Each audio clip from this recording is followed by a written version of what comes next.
예, 안녕하십니까. 필사의 필사 채널을 운영하고 있는 이선입니다. 오늘은, 지금 이번 시간은 12월 31일 세 번째 시간입니다. 이전 시간에 필사랑, 명상을 좀 했고요. 명상이 아니고 거의 잠을 잤습니다. 아주 꿀잠 잤습니다. 이제 올해도 4시간이 채 안 남았는데요. 자, 올해 4시간이 채 안 남았습니다. 여러분들 뭐 하고 계십니까? 자, 다사다난했던 2024년 4시간이 채 안 남은 시간. 오늘 웬만하면 밤 12시를 새해를 잠을 안 자고 깬 상태에서 맞이하고 싶은 생각이 있습니다. 그래서 개인적으로는 이제 뭐게 술을 한잔 할까 하는데, 네, 파티를 해야죠. 해피 뉴 이어를 외치면서 파티를 정기현이와 같이 새해를 맞을 생각을 하고 있습니다. 자, 그건 그렇고요. 말씀드렸듯이 소년이 온다.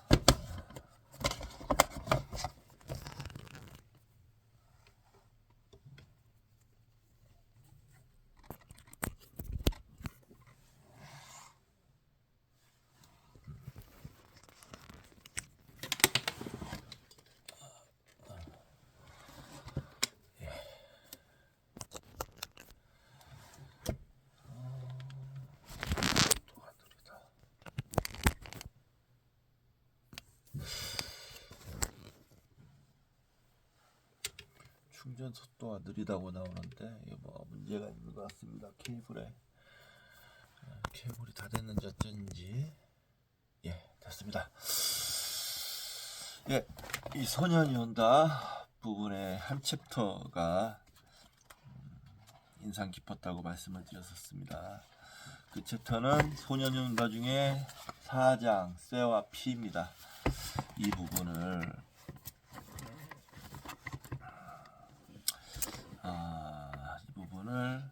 오디오북으로 읽고 이제 유전자 지배 사회로 넘어가도록 하겠습니다. 예. 네. 자, 이제 시작하도록. 정전아, 어이구, 뭐해? 정기현이 병원에 갔다 왔는데 조금 주사도 맞고 그래서 그런지 컨디션이 좀 안 좋은 것 같습니다. 정기현이가 좀 이따 좀 맛있는 거를 좀 줘야 될 텐데. 자, 소년이 온다 4장 쇠와 피.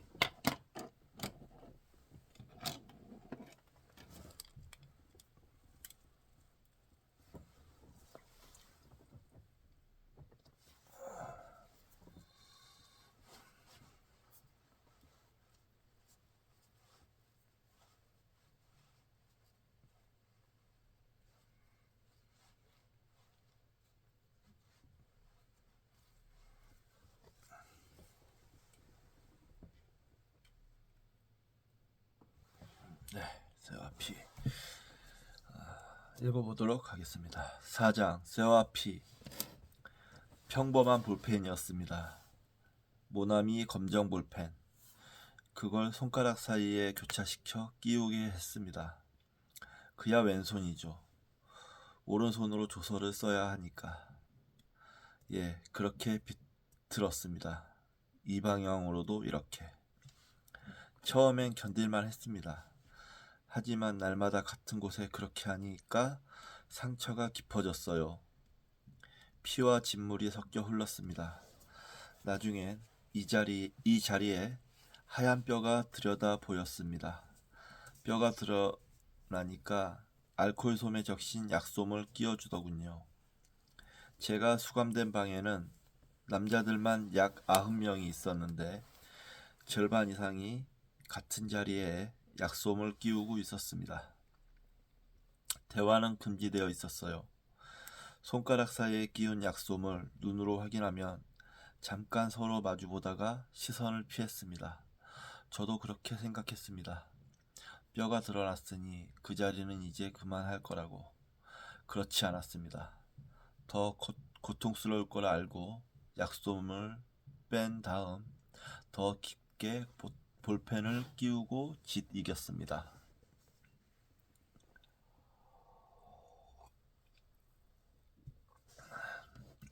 철창살로 막힌 5개의 방들이 부채꼴로 펼쳐져 있었고 총을 맨 군인들이 중앙에서 우리를 감시했습니다. 처음 방으로 밀어 넣어졌을 때는 우리 중 누구도 입을 열지 않았습니다. 어린 고등학생들도 여기가 어디냐고 묻지 않았습니다. 서로 얼굴을 보지 않은 채 모두 침묵했습니다. 그 새벽에 겪은 일을 받아들일 시간이 필요했던 겁니다. 1시간여의 그 절망적인 침묵이 그곳에서 우리가 인간으로서 지킬 수 있었던 마지막 품이었습니다. 모나미 검정 볼펜은 조사실에 들어가면 변함없이 준비되어 있는 첫 순서였습니다. 내 몸이 내 것이 아니라는 걸 일단 분명히 해두려는 것 같았습니다. 내 삶의 어떤 것도 내 뜻대로 할 수 없다는 것을 허용되는 건 오직 미칠 듯한 통증, 오줌똥을 지리도록 끔찍한 통증뿐이라는 것을. 그 순서가 끝나면 그들은 침착하게 질문을 시작했습니다. 내가 어떻게 대답하든 소총의 개머리판이 얼굴을 향해 날아왔습니다. 본능적으로 나는 두 팔로 머리를 감싸고 벽 쪽으로 뒷걸음질 쳤습니다. 내가 쓰러지면 그들은 등과 허리를 밟았습니다. 숨이 끊어질 것 같아 내가 몸을 뒤집으면 군화로 정강이를 짓이겼습니다. 조사실에서 방으로 돌아온다고 해서 쉴 수 있는 건 아니었습니다. 모두가 정자를 하고 정면의 철장을 똑바로 바라봐야 했습니다. 눈동자만 움직여도 담뱃불로 지져버리겠다고 한 하사가 말했고 본보기 삼아 실제로 한 중년 남자의 눈꺼풀을 담뱃불로 문질렀습니다. 무심코 손을 움직여 얼굴을 만진 고등학생을 의식을 잃고 축 늘어질 때까지 때리고 밟았습니다. 좁은 공간에 100명 가까운 남자들이 빈 공간 없이 앉아 있었으므로 온몸에서 비오듯 땀이 흘렀습니다. 목덜미를 스멀스멀 기어 내려가는 것이 땀인지 벌레인지 확인할 수도 없었습니다. 땀을 흘린 만큼 목이 탔지만 물을 마실 수 있는 건 하루 3번 식사 때뿐이었습니다. 오줌이라도 받아 마시고 싶었던 동물적인 갈증을 기억합니다. 갑자기 졸게 될지 모른다는 공포, 그들이 언제든 다가와 내 눈꺼풀에 담뱃불을 문지를 거라는 공포를 기억합니다. 그리고 배고픔을 기억합니다. 꺼진 눈두덩에, 이마에, 정수리에, 뒷덜미에 희뿌연 흙반처럼 끈질기게 달라붙어 있던 배고픔. 그것이 서서히 혼을 빨아들여 거품처럼 허옇게 부풀어 오른 혼이 곧 터트려질 것 같던 아득한 순간들을 기억합니다.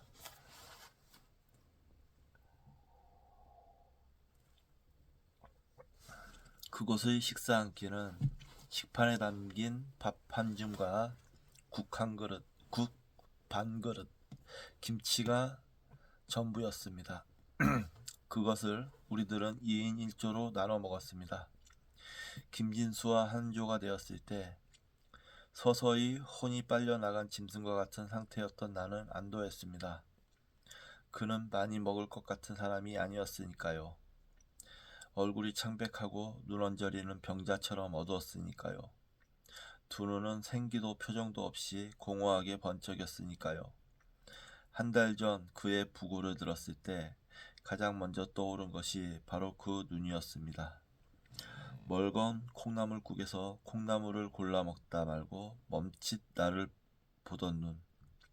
그가 콩나물을 다 먹어버릴까봐 긴장하고 있던 나를, 우물거리는 그의 입술을 혐오하며 쏘아보고 있던 나를 묵묵히 마주 바라보던, 나와 똑같은 짐승이었던 그의 차갑고 공허한 두 눈.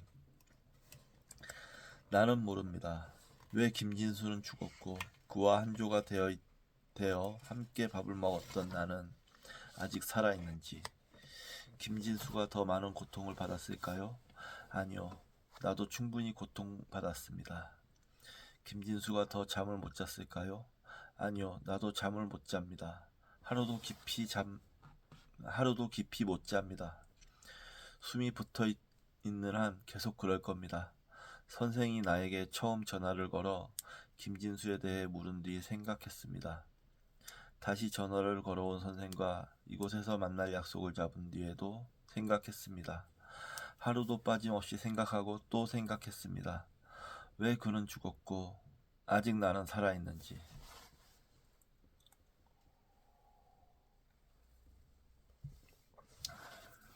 김진수가 처음이 아니라고 선생은 전화로 말했지요. 우리들 중 더 많은 사람이 스스로 목숨을 끊을 가능성이 있다고도 말했지요. 그렇다면 선생은 날 도우려는 겁니까? 하지만 선생이 쓰려고 하는 그 논문은 선생 자신을 위한 것이 아닙니까? 김진수의 죽음을 심리적으로 부검하고 있다는 선생의 말을 나는 이해할 수 없었습니다. 지금 내 말을 녹취함으로써 김진수가 죽어간 과정을 복원할 수 있습니까? 그와 나의 경험이 비슷했을지 모르지만 결코 동일하지는 않았습니다.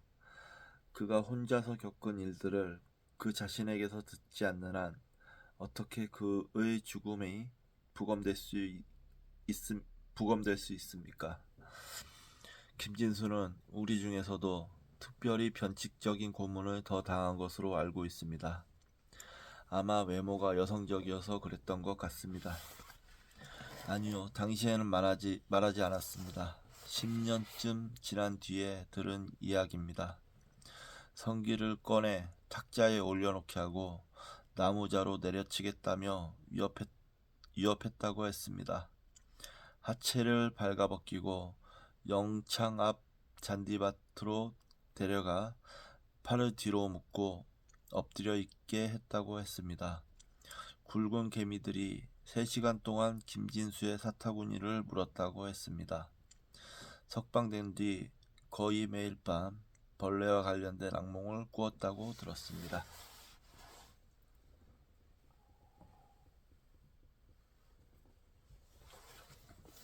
그전에는 모르는 사이였습니다.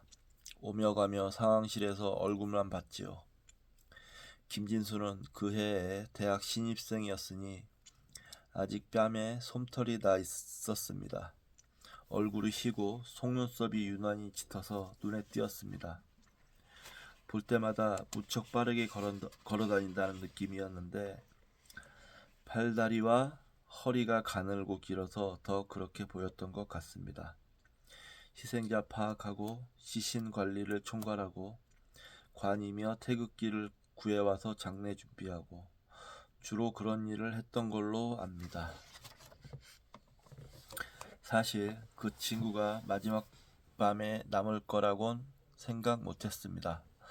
총기를 모두 회수한 뒤 계엄군이 들어오기 전에 도청을 깨끗이 비워놓자고 단 한 사람도 희생되어선 안 된다고 말하는 학생들 중 하나일 거라고 생각했습니다.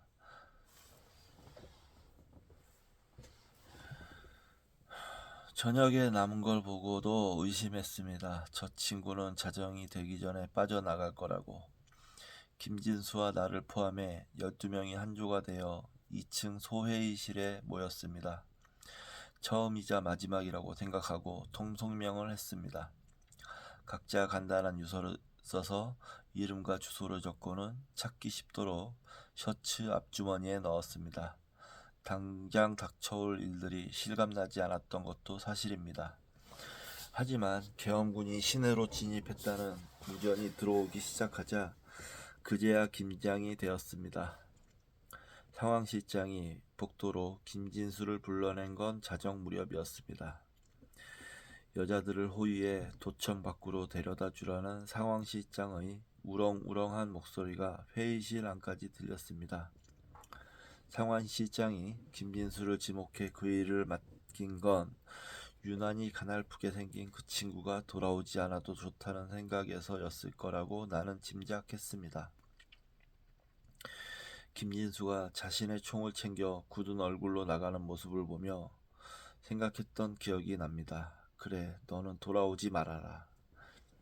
그러나 짐작과 달리 그는 30분이 채 지나지 않아 돌아왔습니다. 나갈 때와는 달리 긴장이 완전히 풀린 얼굴이었습니다. 밀려오는 졸음을 견딜 수 없는 듯 가늘게 뜬 눈으로 총을 벽에 세워놓더니 창 아래에 놓인 인조가죽 소파에 모로 누워 잠들어 버렸습니다. 내가 흔들어 깨우자 신음하듯 말했습니다. 죄송합니다. 조금만 잘게요.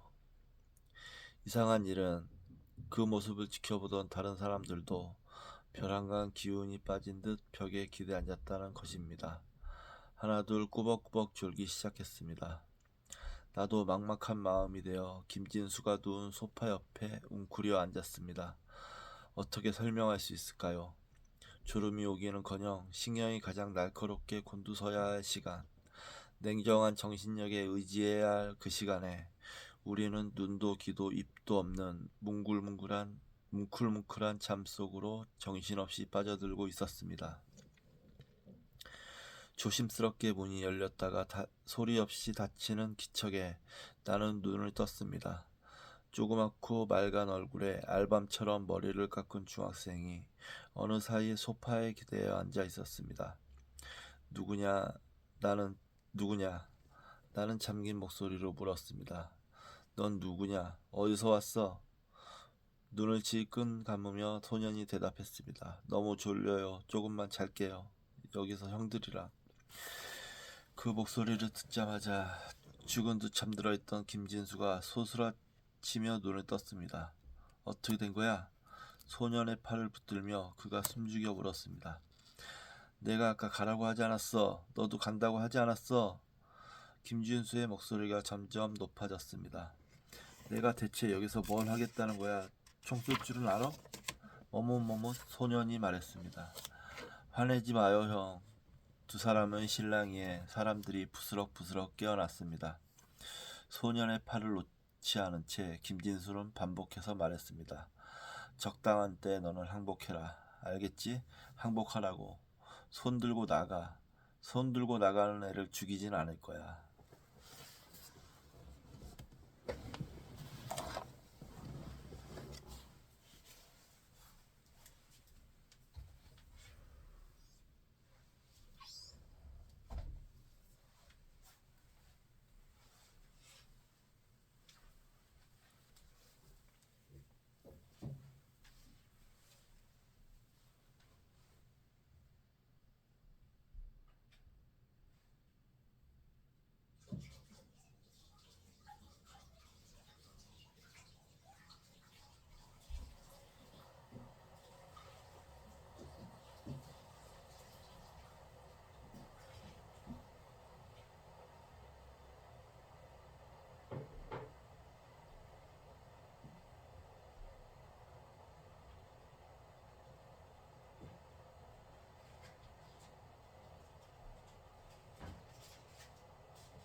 그해 나는 23살의 교대 복학생이었습니다.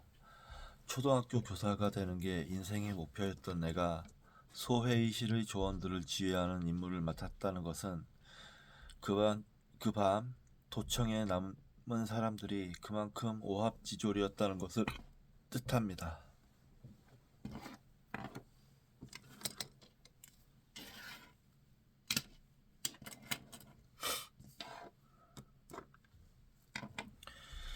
우리 조의 절반 이상이 미성년자였습니다. 장전을 하고 방아쇠를 당기면 정말 총알이 나간다는 게 믿기지 않아 도청 앞마당에 나가 밤하늘을 향해 한 발 쏘아보고 돌아온 야학생도 있었습니다. 20살이 되지 않은 사람들은 집으로 보낸다는 지도부의 지침을 거부한 건 바로 그들 자신이었습니다. 그들의 의지가 너무 강했기 때문에 만 17세까지만이라도 억지로 돌려보내는 일에 긴 언쟁과 설득이 필요했습니다. 상황시장으로부터 내가 지시받은 작전은 실상 작전이라고 부를 수도 없는 것이었습니다. 계엄군이 도청에 다다를 것으로 예상된 시각은 새벽 2시였고 우리는 1시 30분부터 2층 복도로 나가 있었습니다. 성인 한 사람이 창문 하나씩을 맡았습니다. 미성년자들은 창과 창 사이에 엎드려 대기하다가 옆에 있던 사람이 총에 맞으면 그 자리를 맡기로 했습니다. 다른 조들이 어떤 임무를 맡았는지 그것이 얼마나 현실적인 작전이었는지 나는 알지 못합니다. 처음부터 상황실장은 우리 목표가 버티는 것이라고 말했습니다. 날이 밝을 때까지만, 수십만의 시민이 분수대 앞으로 모일 때까지만. 지금은 어리석게 들리겠지만 그 말을 절반은 믿었습니다. 죽을 수 있지만 어쩌면 살 수도 있다고 생각했습니다. 지겠지만 어쩌면 버텨낼 수 있을 거라고 생각했습니다. 나뿐 아니라 조원들 대부분이, 특히 어린 친구들은 더 강한 희망을 품고 있었습니다. 지도부를 이끌었던 대변인이 전날 외신 기자들을 만나 했다는 말을 우리는 모르고 있었습니다. 우리가 반드시 패배할 거라고 그는 말했다지요. 반드시 죽을 것이며 두렵지 않다고 말했다지요. 고백하건대 나에게 그런 초연한 확신은 없었습니다. 김진수의 생각에 대해선 알지 못합니다. 그는 자신이 죽으리라고 예상하면서도 도청 밖까지 나갔다가 되돌아왔던 걸까요? 아니면 나처럼 죽을 수도 있지만 살 수도 있다는 생각, 어쩌면 도청을 지킬 수 있을 거라고, 그렇다면 평생 동안 부끄럼 없이 살아갈 수 있을 거란 막연한 낙관에 몸을 실었던 걸까요?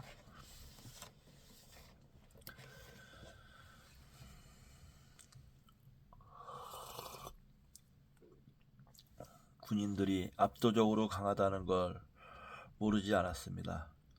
다만 이상한 건 그들의 힘만큼이나 강렬한 무언가가 나를 압도하고 있었다는 겁니다. 양심. 그래요, 양심. 세상에서 제일 무서운 게 그겁니다. 군인들이 쏘아 죽인 사람들의 시신을 리어카에 실어 앞세우고 수십만의 사람들과 함께 총구 앞에 섰던 날, 느닷없이 발견한 내 안의 깨끗한 무엇에 나는 놀랐습니다. 더 이상 두렵지 않다는 느낌, 지금 죽어도 좋다는 느낌, 수십만의 사람들의 피가 모여 거대한 혈관을 이룬 것 같았던 생생한 느낌을 기억합니다. 그 혈관에 흐르며 고동치는 세상에서 가장 거대하고 숭고한 심장의 맥박을 나는 느꼈습니다. 갑자기 내가 그것의 일부가 되었다고 느꼈습니다. 도청 앞 스피커에서 연주곡으로 흘러나온 애국가에 맞춰 군인들이 발표한 건 오후 1시경이었습니다. 시위 대열 중간에 서 있던 나는 달아났습니다. 세상에서 가장 거대하고 숭고한 심장이 산산이 조각나 흩어졌습니다. 총소리는 광장에서만 들리는 게 아니었습니다. 높은 건물마다 저격수가 배치돼 있었습니다. 옆에서 앞에서 맥없이 쓰러지는 사람들을 버려둔 채 나는 계속 달렸습니다. 광장에서 충분히 멀어졌다고 생각됐을 때 멈췄습니다. 허파가 터질 듯 숨이 찼습니다. 땀과 눈물에 얼굴이 흠뻑 젖은 채 셔터가 내려진 상점 앞 계단에 주저앉았습니다. 나보다 강한 몇몇 사람이 다시 거리 가운데 모여 예비군 훈련소에 가서 총을 가져오자고 의논하는 소리가 들렸습니다. 가만히 있으면 다 죽어요. 우리 다 쏴 죽일 거란 말이오. 우리 동네는 집에까지 공수들이 들어왔어. 무서워서 나는 머리맡에 식칼을 두고 잤어. 말이 됩니까? 저쪽은 총이 있는데 수백 발을 저렇게 대낮에 쏘는데. 그들 중 하나가 자신의 트럭을 몰고 돌아올 때까지 그 계단에 앉아 나는 생각했습니다. 내가 총을 들 수 있는지, 살아있는 사람을 향해 방아쇠를 당길 수 있는지 생각했습니다. 군인들이 가진 수천 정의 총이 수십만의 사람들을 살해할 수 있다는 것, 쇠가 몸을 뚫으면 사람이 쓰러진다는 것, 더웠던 몸들이 차가워진다는 것을 생각했습니다. 내가 함께 올라탄 트럭이 시내로 돌아왔을 때는 이미 늦은 밤이었습니다. 우리는 두 차례 길을 잘못 들었고 겨우 도착한 예비군 훈련소는 이미 다른 사람들이 총을 가져가 아무것도 남아있지 않았습니다. 그 사이 얼마나 많은 사람들이 시가전에서 희생되었는지 난 알지 못합니다. 기억하는 건 다음날 아침 헌혈하려는 사람들이 끝없이 줄을 서 있던 병원의 입구, 피 묻은 흰 가운에 들 것을 들고 폐허 같은 거리를 빠르게 걷던 의사와 간호사들, 내가 탄 트럭 위로 김에 싼 주먹밥과 물과 딸기를 올려주던 여자들, 함께 목청껏 부르던 애국가와 아리랑 뿐이었습니다. 모든 사람이 기적처럼 자신의 껍데기 밖으로 걸어나와 연한 맨살을 맞댄 것 같던 그 순간 사이로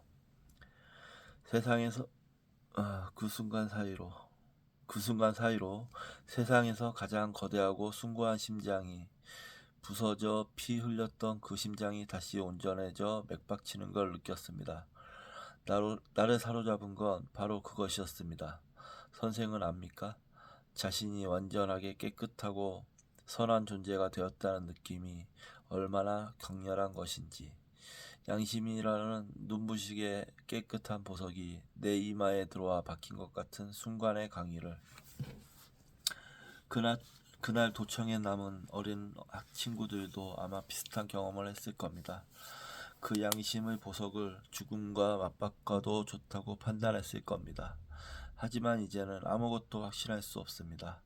총을 메고 창 아래 웅크리고 앉아 배가 고프다고 말하던 아이들, 소회의실에 남은 카스테라와 환타를 얼른 가져와 먹어도 됐냐고 묻던 아이들이 죽음에 대해 뭘 알고 그런 선택을 했겠습니까? 계엄군이 10분 안에 도청에 다다를 거라는 무전이 들어왔을 때 김진수는 자신이 맡은 창을 등지고 서서 말했습니다. 우리는 버틸 수 있을 때까지 버티다 죽을 거지만 여기 있는 어린 학생들은 그래선 안 된다.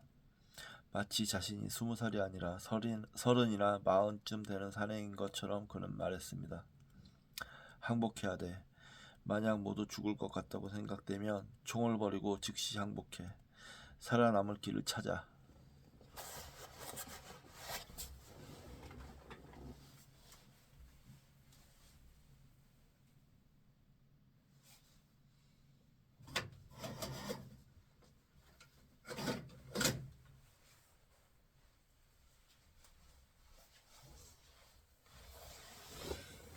갑자기 방에 냉기가 상당한 냉기가 들어오는 것 같아서 날씨가 갑자기 추워지는 것 같습니다.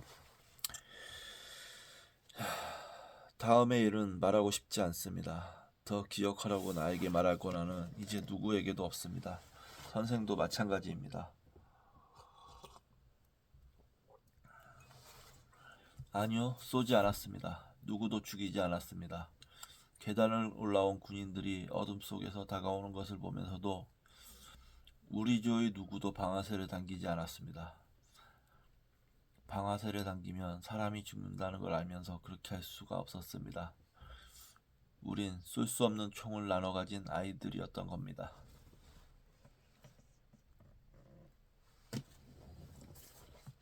나중에 알았습니다. 그날 군인들이 지급받은 탄환이 모두 80만 발이었다는 것을. 그때 그 도시의 인구가 40만이었습니다. 그 도시의 모든 사람들의 몸에 2발씩 죽음을 박아 넣을 수 있는 탄환이 지급되었던 겁니다. 문제가 생기면 그렇게 하라는 명령이 있었을 거라고 나는 믿고 있습니다.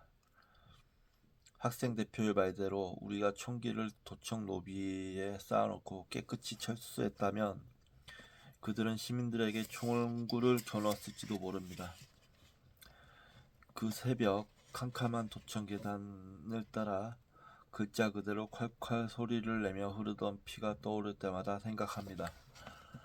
그건 그들만의 죽음이 아니라 누군가의 죽음을 대신한 거였다고. 수천 곱절의 죽음, 수천 곱절의 피였다고. 방금 전까지 눈을 마주치며 대화하던 사람들에게서 흘러나오는 피를 곁눈으로 보며 누가 죽고 누가 남았는지도 파악하지 못한 채 나는 복도에 머리를 박고 엎드렸습니다. 그들이 매직으로 내 등에 무엇인가를 쓰는 것을 느꼈습니다.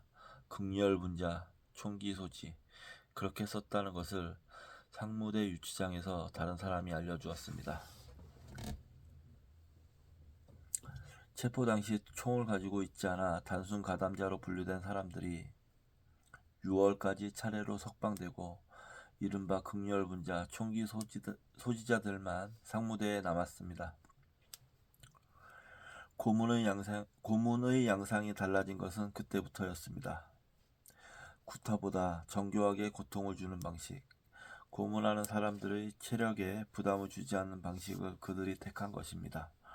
비녀 꽂기, 통닭구이, 물고문, 전기고문, 이제 그들이 원하는 것은 실제로 일어난 일들의 세목이 아니었습니다. 그들이 마련한 각본에 우리들의 이름으로 빈칸을 채울 수 있도록 우리들이 해야 할 일은 거짓 자백뿐이었습니다. 김진수와 나는 여전히 식판 하나를 받아 한 줌의 식사를 나눠 먹었습니다. 몇 시간 전에 조사실에서 겪은 것들을 뒤로하고 밥알 하나, 김치 한쪽을 두고 짐승처럼 싸우지 않기 위해 인내하며 묵묵히 숟가락질을 했습니다. 실제로 어떤 사람들은 식판을 내려놓고 소리쳤습니다. 참을 만큼 참았어. 그렇게 내가 다 처먹으면 난 어쩌란 말이야. 으르렁거리는 그들 사이로 몸을 밀어넣으며 한 남자애가 더듬더듬 말했습니다. 그러지 마요. 좀처럼 입을 떼지 않는 늘 주눅든 듯 조용한 아이였기에 나는 놀랐습니다. 우리는 죽을 각오를 했었잖아요. 김진수의 공허한 눈이 내 눈과 마주친 것은 그때였습니다. 순간 깨달았습니다. 그들이 원한 게 무엇이었는지, 우리를 굶기고 고문하면서 그들이 하고 싶었던 말이 무엇이었는지, 너희들이 태극기를 흔들고 애국가를 부른 게 얼마나 웃기는 일이었는지 우리가 깨닫게 해주겠다. 냄새를 풍기는 더러운 몸, 상처가 문드러지는 몸, 굶주린 짐승 같은 몸뚱어리들이 너희들이라는 걸 우리가 증명해주겠다.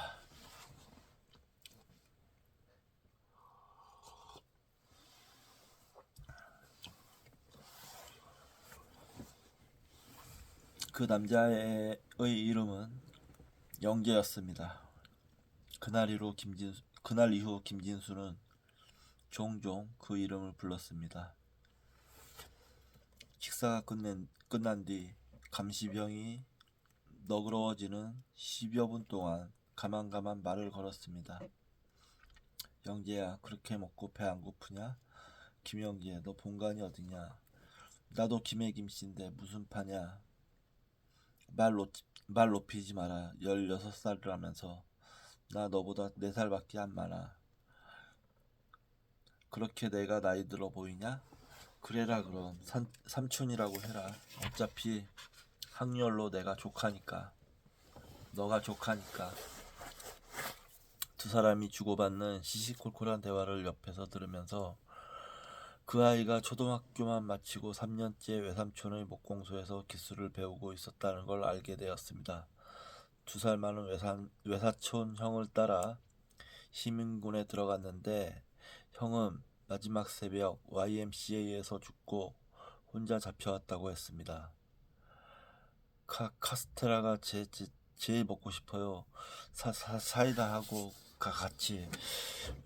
외사촌이 죽던 이야기를 하면서도 울지 않던 그 아이는 뭐가 먹고 싶으냐는 말에 주먹으로 눈 언저리를 문지르며 대답했습니다. 눈을 문지르지 않는 그 아이의 왼주먹, 꽉 움켜진 그 손가락들 사이에 약솜이 끼어져 있는 것을 나는 묵묵히 바라봤습니다.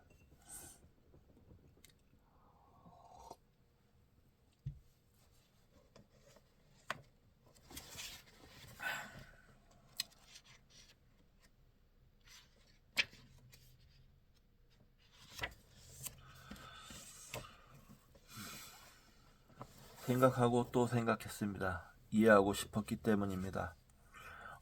어떻게든 내가 겪었던 일들을 이해해야 했기 때문입니다. 묽은 진물과 진득한 구름, 냄새나는 침, 피, 눈물과 콧물, 속옷에 지린 오줌과 똥, 그것들이 내가 가진 전부였습니다. 아니, 그것들 자체가 바로 나였습니다. 그것들 속에서 썩어가는 살덩어리가 나였습니다. 지금도 나는 여름을 견디지 못합니다. 벌레 같은 땀이 스멀스멀 가슴팍과 등으로 흘러내리면 내가 살덩어리였던 순간들의 기억이 고스란히 돌아와 있다는 걸 느끼며 깊은 숨을 쉽니다. 이를 악물고 더 깊은 숨을 쉽니다. 각진 각목이 어깨 쭉지와 등허리 사이로 비집고 들어와 자신의 곧은 물성대로 활짝 퍼지며 내 몸을 비틀 때 제발 그만, 잘못했습니다. 헐떡이는 1초와 1초 사이 손톱과 발톱 속으로 그들의 송곳을 꽂아 넣을 때 숨 들이쉬고 뱉고 제발 그만, 잘못했습니다. 신음 1초와 1초 사이 다시 비명, 몸이 사라져 주기를. 지금 제발, 지금 내 몸이 지워지기를. 우리가 조서를 쓰던 여름부터 가을까지 작은 단층 블록 건물 하나가 상무대 공터에 세워졌습니다. 어디로도 우리를 이송하지 않고 재판하기 위해 새로 군법 재판소를 지은 것입니다. 갑자기 쌀쌀해진 10월 셋째 주, 최종 조서가 넘어간 지 열흘 만에 재판이 열렸습니다. 그 열흘간 처음으로 우리들은 고문 없는 수감 생활을 했습니다. 몸 구석구석의 상처들이 서서히 아물며 검붉은 딱지가 앉았습니다.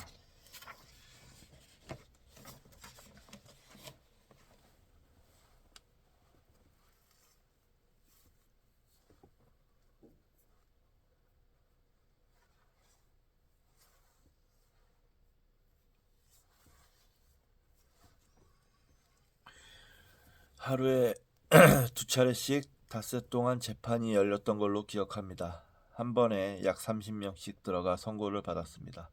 피고가 너무 많았기 때문에 방청석 장의자들의 마지막 열까지 우리들이 줄을 맞춰 앉았습니다. 총을 맨 군인 수십 명도 줄을 맞춰 우리 사이사이에 앉았습니다.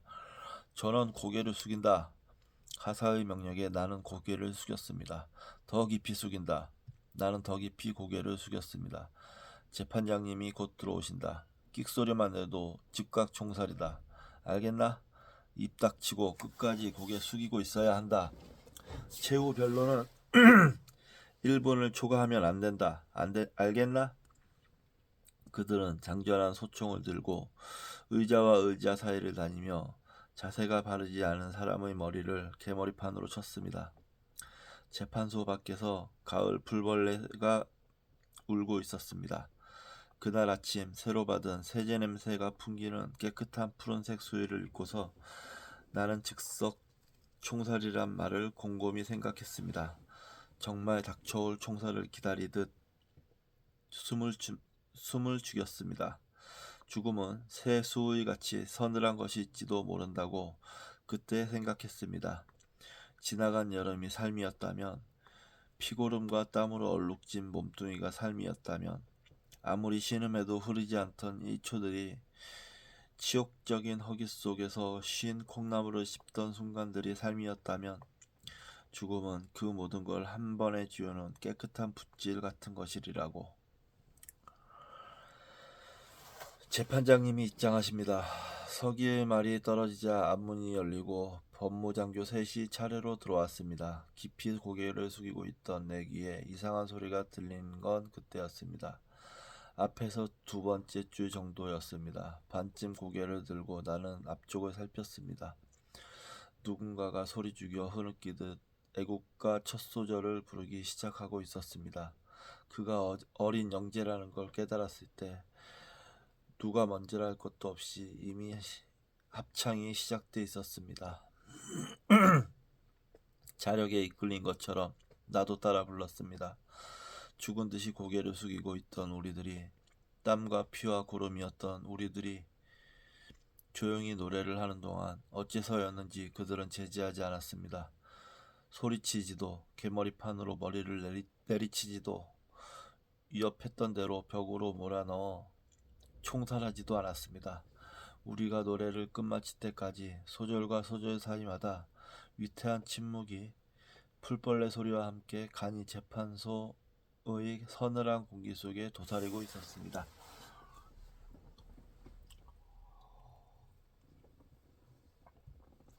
나는 9년형을, 김진수는 7년형을 언도받았습니다.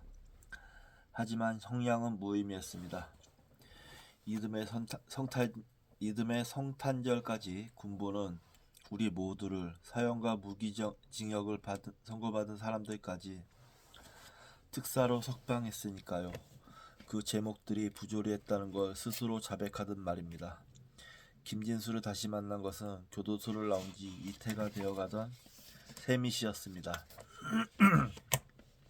중학교 동창들을 만나 밤새 술을 퍼마시고 집으로 돌아가던 새벽, 길가 허름한 해장국집에 혼자 앉아있는 젊은 남자를 창 너머로 보며 지나쳤다가 나는 멈췄습니다.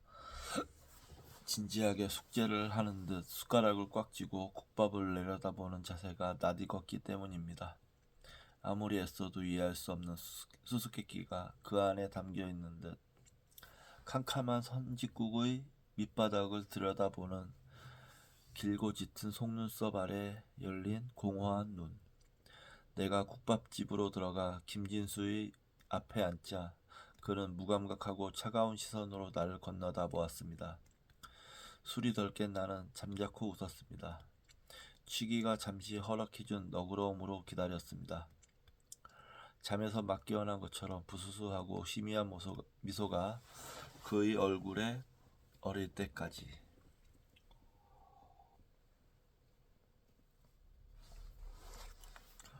주섬주섬 그간의 안부를 묻는 동안 우리의 눈길은 투명한 촉수처럼 조용히 서로에게 뻗어나가 얼굴 안쪽의 그늘을 대화와 헛웃음으로 덮이지 않는 고통의 흔적을 어루만져 확인했습니다. 우리는 모두 학교로 돌아가지 못했고 가족의 신세를 지며 생계를 이어가고 있었습니다.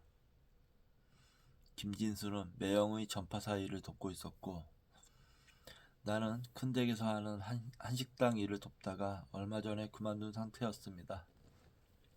연말까지 쉬다가 해가 바뀌면 택시 회사에 들어갈 생각이라고 돈을 모아 언젠가 개인 택시를 하겠다고 내가 말하자 그는 덤덤하게 대꾸했습니다. 매형도 나한테 충고하더라고요. 중장비 기사 자격증을 따라고. 어차피 일반 회사는 못 들어가니까. 그런데 운전면허는 어떻게 따셨어요? 요즘 문제집을 들여다보는데 머리가 아파요. 실제로 두통이 심해져서 외워지지 않아요. 어떨 땐 전파사에서 동계산하는 것도 만만치 않아요. 조금만 복잡한 더하기 빼기를 해도 머리가 아파서 나 역시 원인 없는 치통 때문에 자주 진통제를 먹는다고 말하자 그는 다시 덤덤하게 물었습니다. 잠은 잘 자나요? 나는 잠이 안 와서 혼자 소주 2병 마시고 지금 해장하고 있었어요. 집에서 술 먹으면 누나가 싫어하니까. 누나는 뭐 나한테 화내거나 하진 않아요. 그냥 울죠. 그게 보기 싫어서 더 술 생각이 나죠. 한 잔 더 할까요? 물으며 그는 내 얼굴을 무심히 건너다 보았습니다. 우리 한 잔 더 하죠. 모지코트 깃을 올려세운 직장인들이 창밖으로 바삐 걸어 출근할 무렵까지 우리는 함께 마셨습니다. 아무것도 있게 해주지 않는 투명하고 독한 술을 차가운 유리잔에 붓고 다시 부었습니다. 드문드문 기억이 끊기다가 나중에는 완전히 끊어졌습니다. 어떻게 그와 헤어져서 집에 돌아왔는지 기억할 수 없습니다.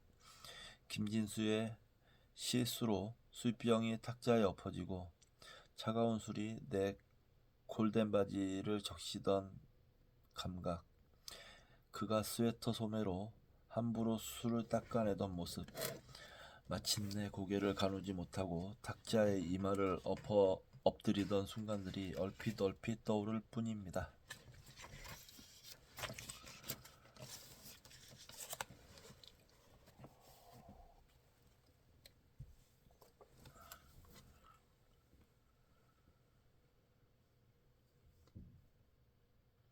그 후 우리는 이따금 만나 함께 술을 마셨습니다.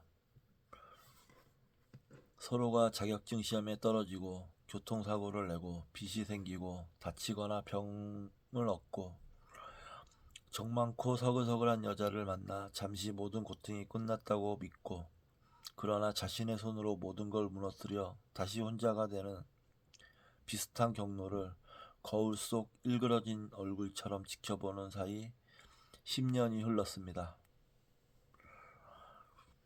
하루하루의 불면과 악몽, 하루하루의 진통제와 수면 유도제 속에서 우리는 더 이상 젊지 않았습니다. 더 이상 누구도 우리를 위해 염려하거나 눈물 흘리지 않았습니다. 우리의 자신조차 우리를 경멸했습니다. 우리들의 몸속에 그 여름의 조사실이 있었습니다. 검정색 모나미 볼펜이 있었습니다. 하얗게 드러난 손가락뼈가 있었습니다. 흐느끼며 애원하고 구걸하는 낯익은 음성이 있었습니다. 언젠가 김진수는 나에게 말했습니다. 꼭 죽이고 싶은 사람들이 있었어, 형. 아직 완전히 취하지 않은 그의 검고 깊은 눈이 나를 응시했습니다. 언제가 됐든 내가 죽을 때 그 사람들까지 꼭 데리고 갈 생각이었어. 잠자코 나는 그의 잔에 술을 따랐습니다. 그런데 이젠 그런 생각도 들지 않아. 지쳤어. 형 하고 그는 다시 나를 불렀습니다. 맑은 술이 담긴 유리잔을 내려다보며 마치 내가 그 속에 있어 말을 거는 것처럼 고개를 들지 않았습니다. 우리는 총을 들었지. 그렇지. 나는 고개를 끄덕이지도 그에게 대꾸하지도 않았습니다. 그게 우리 지켜줄 줄 알았지. 스스로 묻고 스스로 답하는 일에 익숙한 듯 그는 술잔을 향해 희미하게 웃었습니다. 하지만 우린 그걸 쏘지도 못했어. 작년 9월 택시 교대를 마치고 집으로 돌아가던 새벽에 예고 없이 그를 만났습니다. 추적추적 가을비가 내리던 날이었습니다. 우산을 쓰고 캄캄한 골목 모퉁이를 막 돌았는데 후드 달린 검은 방수 점퍼 차림의 김진수가 나를 기다리고 있었습니다. 얼마나 놀랐던지 유령같이 해쓱한 그의 얼굴을 후려치고 싶은 이상한 분노를 느꼈던 기억이 납니다. 아니 그 얼굴을 쓱쓱 손으로 문질러 표정을 지워버리고 싶었던 것 같습니다. 아니요, 적대적인 표정은 아니었습니다. 물론 지쳐 보였지만 그건 특별한 게 아니었습니다. 지난 10년간 그는 거의 언제나 지쳐 보였으니까요. 그 표정은 여느 때와 달랐습니다. 설명할 수 없는 차디찬 무엇, 체념도 슬픔도 원한도 아닌 무엇이 일렁이며 긴 속눈썹 아래로 물결없이 흘러내리고 있었습니다. 아무 말도 하지 않는 그를 일단 내 방으로 데리고 갔습니다. 무슨 일이야? 옷을 갈아입으며 나는 물었습니다. 그는 방수 점퍼를 발치에 벗어놓고 얇은 반팔 면 티셔츠 바람으로 정자하고 앉아 있었습니다. 그 자세가 10년 전 상무대 유치장을 연상시켜 나는 다시 이상한 분노를 느꼈습니다. 10년 전 날마다 마주보았던 것과 똑같은 특유의 구부정한 자세로 그는 땀 냄새를 풍기며 체념과 복종과 공허함이 구역질나게 뒤섞인 어두운 얼굴로 나를 올려다보고 있었습니다. 술 냄새도 안 나는데 언제부터 있었어? 비가 이렇게 오는데. 어제 재판이 있었어. 마침내 김진수가 입을 열었을 때 얼른 이해하지 못해 나는 되물었습니다. 재판? 김영재 기억해? 우리하고 같은 방에 있었던. 나는 김진수를 마주보고 앉았습니다. 그를 흉내내듯 잠시 정지했다가 차가운 벽으로 물러나 느슨히 등을 기댔습니다.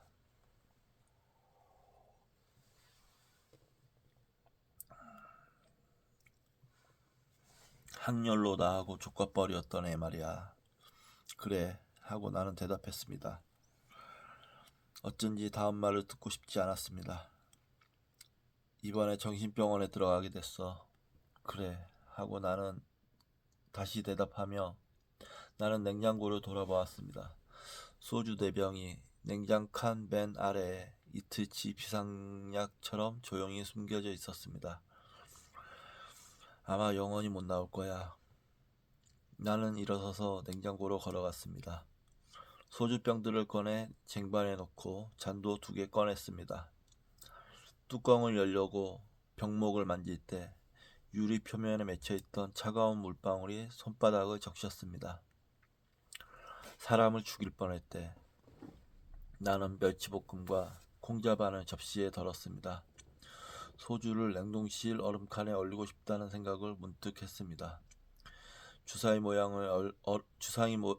모양의 얼음 소주를 씹어 먹으면 어떤 기분일까? 안주할 만한 게 이거밖에 없다.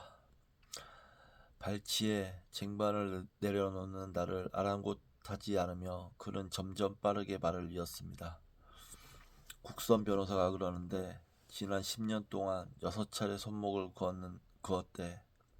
매일 밤 수면제를 술에 타서 먹고 잤대. 나는 김진수의 잔에 술을 채웠습니다.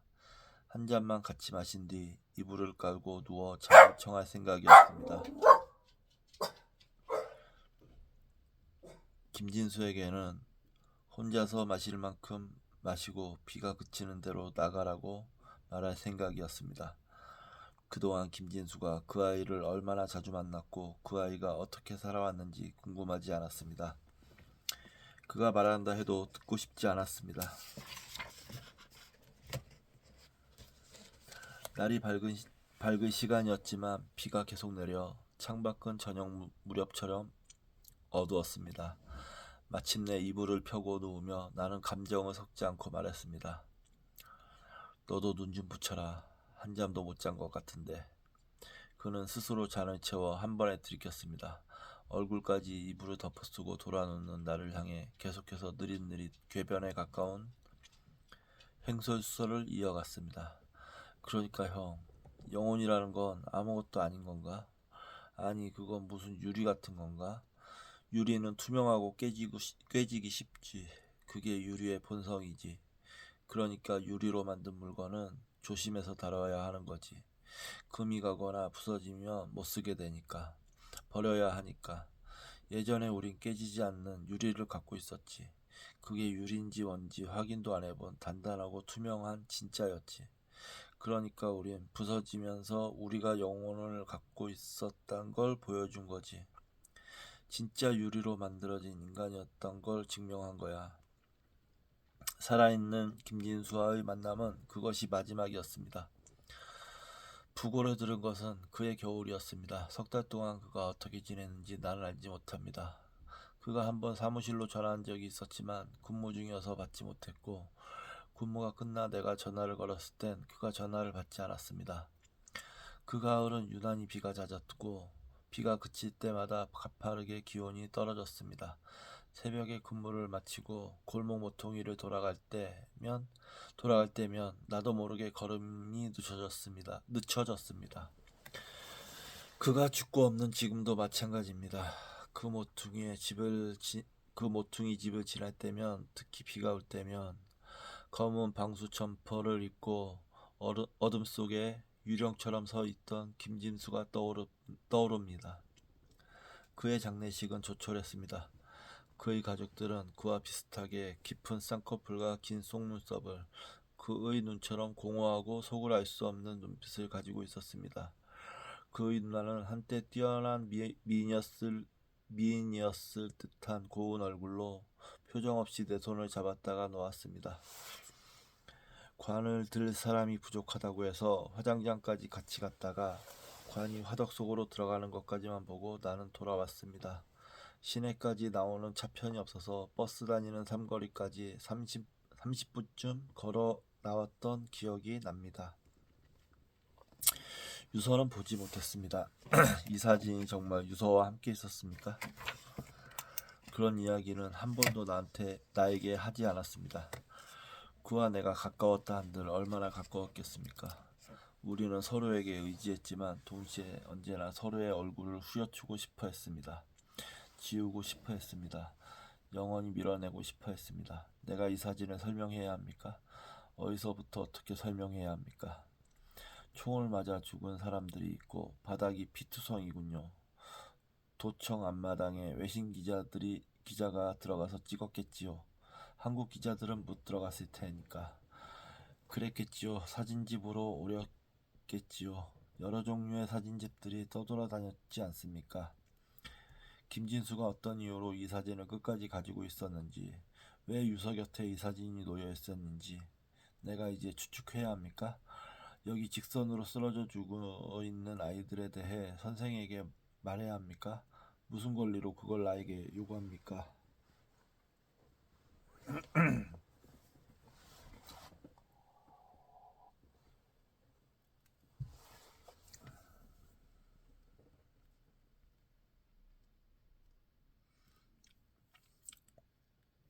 군인들의 명령대로 2층 복도에 머리를 박고 있던 우리들이 도청 마당으로 끌려간 건 동틀 무렵이었습니다. 뒤로 손이 묶인 채 마당 가장자리에 일렬로 무릎 꿇고 앉은 우리에게 한 장교가 다가왔습니다. 그는 흥분해 있었습니다. 한 사람씩 군화로 등을 밟아 흙바닥에 머리를 박게 하며 욕설을 퍼부었습니다. 시발, 내가 월남 갔다 온 사람이야. 내 손으로 죽인 베트공 새끼들이 30명도 넘는다. 더러운 빨갱이 새끼들. 그때 김진수는 내 옆에 있었습니다. 장교가 김진수의 등을 밟자 하필 자갈에 찧은 머리에서 피가 흘렀습니다.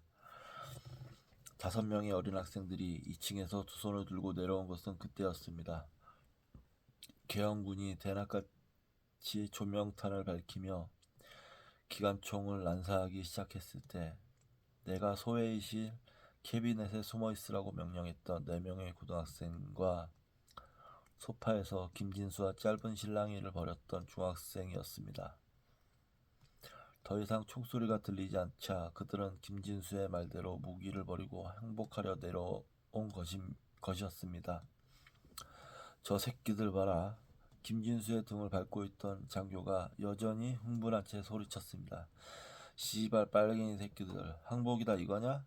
목숨은 아깝다 이거냐? 한 발을 여전히 김진수의 등에 올린 채 그는 M16을 들어 조준했습니다. 망설이지 않고 학생들에게 총을 갈겼습니다. 나도 모르게 고개를 들어 그의 얼굴을 봤습니다. 씨발 존나 영화 같지 않냐? 치열이 고른 이를 드러내며 그가 부하를 향해 말했습니다. 아시겠습니까? 이 사진에서 이 아이들이 나란히 누워있는 건 이렇게 가지런히 옮겨놓은 게 아닙니다. 한 줄로 아이들이 걸어오고 있었던 겁니다. 우리가 시킨 대로 두 팔을 들고 줄을 맞춰 걸어오고 있었던 겁니다.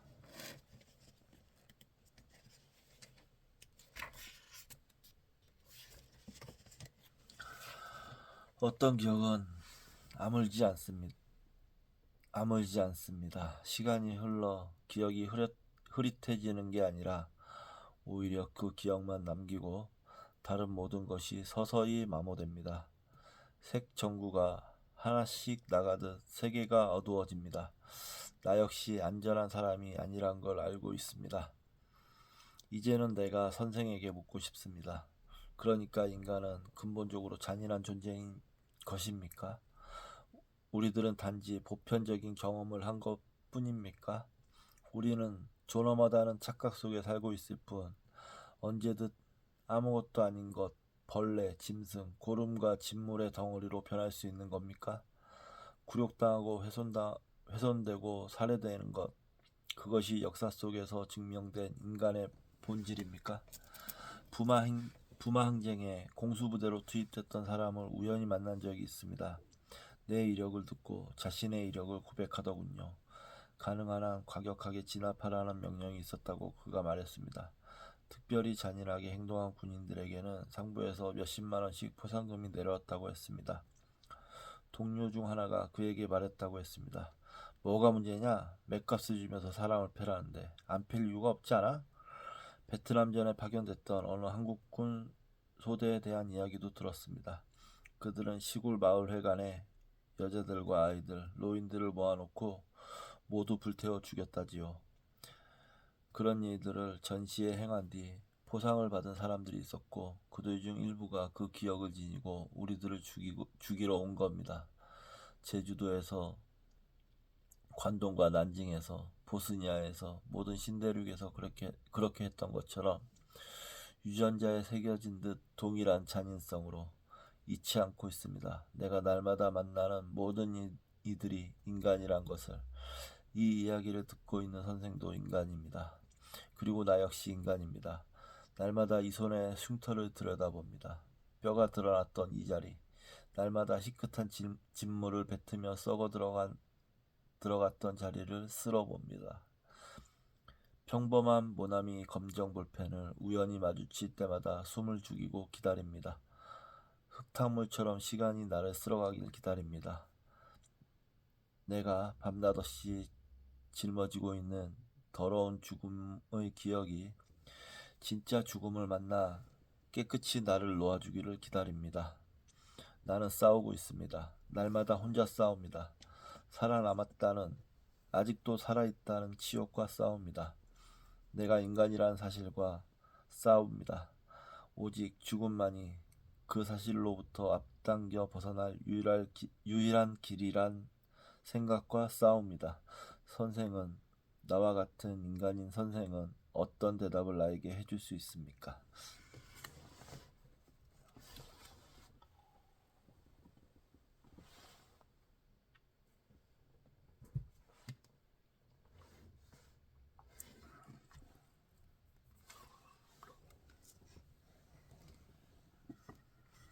네,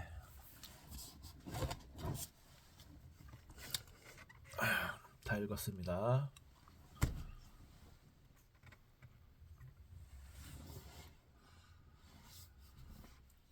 한강 작가가 올해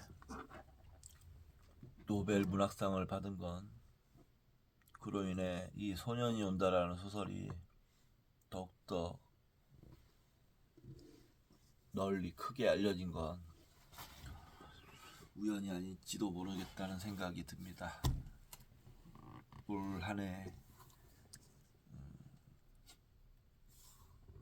일어났던 그 끔찍한 밤을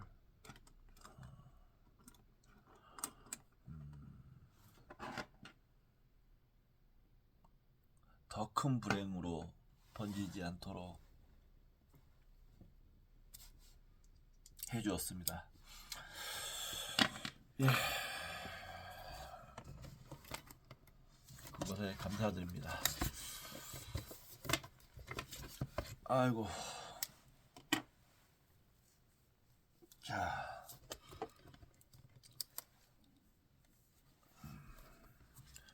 눈이 잘 안 보이네요. 예. 소년이 온다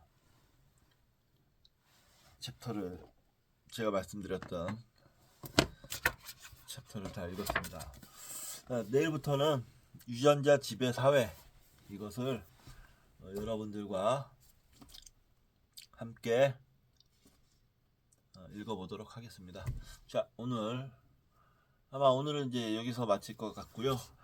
자, 이제 내일부터 이제 3시간도 안 남았습니다. 내일부터는 2025년입니다. 자, 새해 우리 희망찬 새해가 되도록 염원합니다. 모두 희망찬 새해를 맞이하시길 바라겠습니다.